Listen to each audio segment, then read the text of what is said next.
एक ईश्वर का दूत मोदी जी के नाम से भेज दिया है। भारत की राजसत्ता को पहली बार कोई साधु राजा प्राप्त भया है। कम से कम 70 साल का कोड़ मोदी जी कम से कम 10 साल में धो पाएंगे। जो जाहिल टाइप के लोग हैं वो मोदी की बुराई करते हैं। मैं सबसे डिस्टेंस रखे हुए हूँ, पूरी दुनिया जानती। पहले तो एक ये बात है, मुझे कोई लेना देना नहीं राजनीति, लेकिन मैं इतना कह सकूंगा कि इस आदमी की राष्ट्र भक्ति पर कोई माई का लाल उंगली नहीं उठा सकता। 1000 साल के इतिहास को याद कीजिएगा।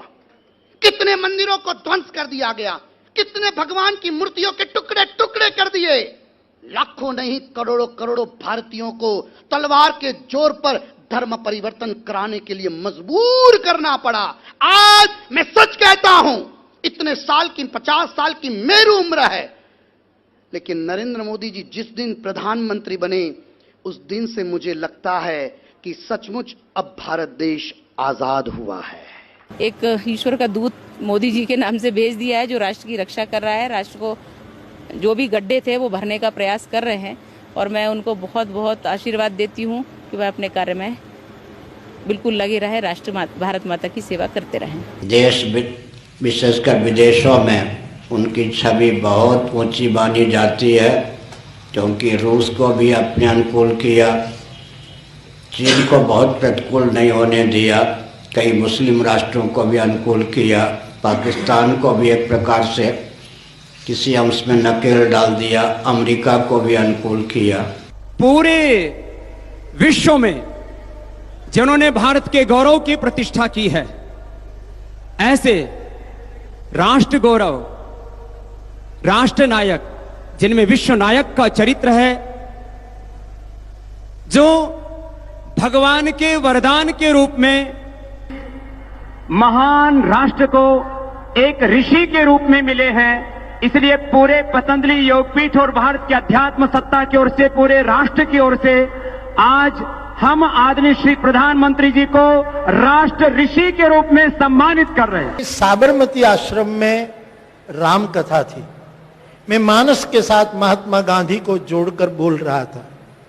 उसमें आप भी एक दिन आए थे श्रोता के रूप में और बोले भी। तब मैंने व्यासपीठ से कहा था, कोई प्रसंग वश, कि मैं तो बाबा हूं, कुछ भी छोड़ सकता हूं, ऐसा कुछ। तो इस आदमी ने अपनी कुर्सी से बैठे बैठे कहा, मैं भी बाबा हूं। मैं चाहता हूं कि 5 चीजों से मोदी जी का जन्मदिन मनाया जाए।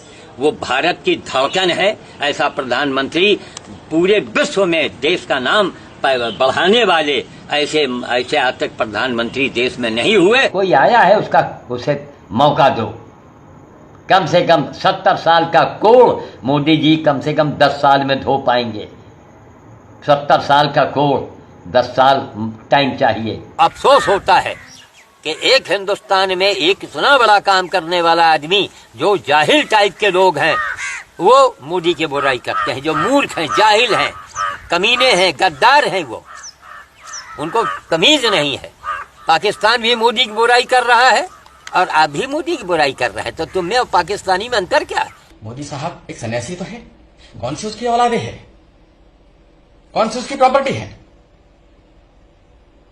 खुद के लिए कर क्या रहा है? बड़ा सूट पहन लिया तो मोदी ने ये सूट पहना। अरे तुम क्या उसे नंगा रहने दोगे मेरे जैसा? भारत के प्रधानमंत्री वर्तमान में श्रीमान नरेंद्र मोदी जी चाह रहे हैं कि भारत वैकुंठ जैसा बन जाए।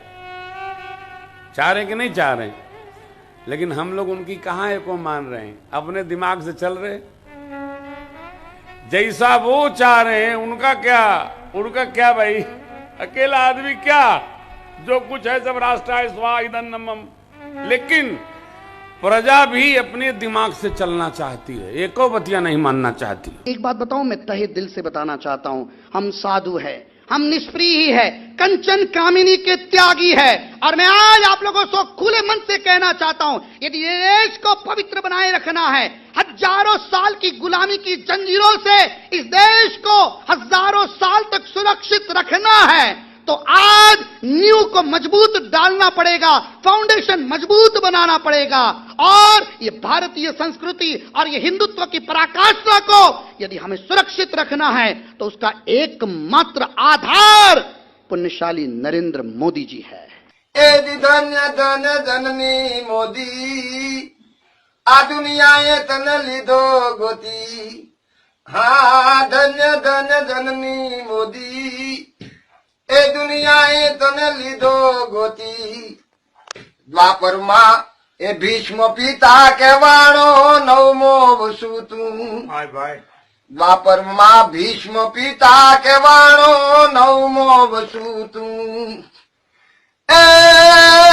लिधि प्रतिज्ञा तोड़े नहीं, लिधि प्रतिज्ञा ए तोड़े नहीं, बिदु बोले नहीं। धन्य धन्य जननी मोदी आ दुनिया तन लीधो गोती। भारत की राजसत्ता को पहली बार कोई साधु राजा प्राप्त भया है जो धर्म की सोचता है। अरे हो ही गया यार, गलती किससे नहीं होती है, हो गया। राजनीति में सत्ता संचालन करने के लिए अनेक मजबूरियों का जीव को सामना करना पड़ता है।